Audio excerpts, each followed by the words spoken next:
छत्तीसगढ़ में धान खरीदी को लेकर एक के बाद एक विवाद होता नजर आ रहा है।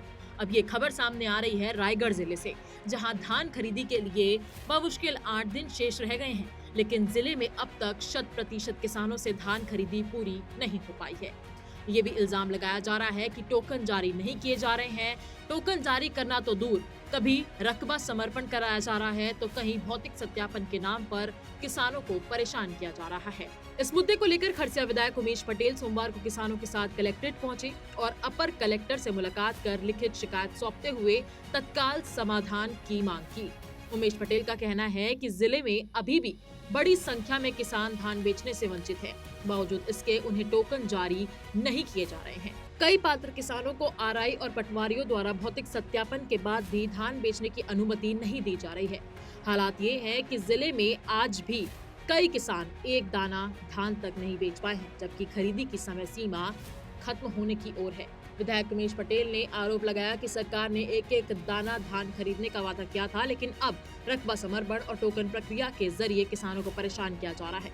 उन्होंने इसे किसानों के साथ सीधा अन्याय बताया और चेतावनी दी कि अगर समय रहते 100% धान खरीदी नहीं हुई तो सभी किसान मिलकर कलेक्ट्रेट का घेराव करेंगे। देखिए, पहले तो कवर्धा में 7 करोड़ का धान मुसवा खा गया, ठीक है, और अभी पता चला है 9 करोड़ का धान रायगढ़ में मुसवा खा गया। तो मैं तो ढूंढ रहा हूँ उस मुसवा को, कहाँ मिलेगा वो। आप लोगों को मिले तो मुझे फोटो खींच के भेजिएगा। ये हंसी मजाक की बात अलग है, लेकिन ये शुद्ध रूप से भ्रष्टाचार है।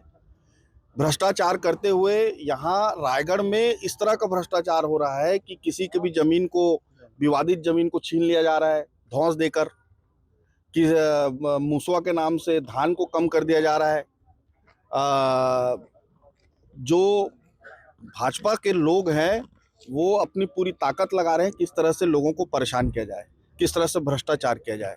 और ये पूरा भ्रष्टाचार का ये है कि ये लोग धान की खरीदी को किसानों से ना खरीद के भ्रष्टाचार के माध्यम से उसमें पैसा कमाना चाह रहे हैं। वहीं इस मामले में जिला प्रशासन का कहना है कि किसानों की समस्याओं की जानकारी मिली है और संबंधित अधिकारियों को जल्द ही इसका सॉल्यूशन देने के निर्देश दिए गए हैं। उमेश पटेल जी यहाँ पर किसानों की समस्या को लेके कुछ डिटेल लेके आए थे, जिसमें पहली समस्या थी कि उनका टोकन नहीं कट रहा है, तो हमने उसको भी व्यवस्थित कराने का आश्वासन दिया है और वो हो जाएगा। दूसरा ये था कि कुछ समितियों के लिमिट कम हो गई है, तो उसको भी हमने समिति वालों से, और कितने मैनुअल टोकन के आवेदन आए हैं, कितने किसान प्रथम बार भी नहीं बेच पाए हैं, उनका आकलन करके उन समितियों का भी लिमिट बढ़वाएंगे। और कुछ मुख्य बिंदु थे जिनके बारे में चर्चा की गई और उनका निराकरण तत्काल करवा लिया जाएगा जिला प्रशासन रायगढ़ के द्वारा। समर्पण के भी बोल रहे थे कि जब समर्पण कराया जाएगा। देखिए, जिस किसान के पास उनका एक्चुअल का धान है, ऐसा कोई किसान नहीं है उनसे समर्पण कराया गया हो।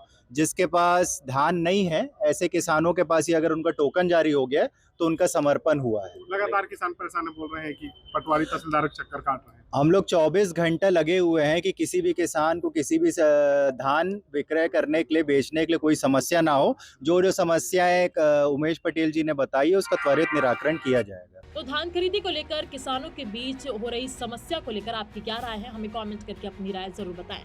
ऐसी तमाम खबरों के लिए बने रहें IBC 24 डिजिटल के साथ।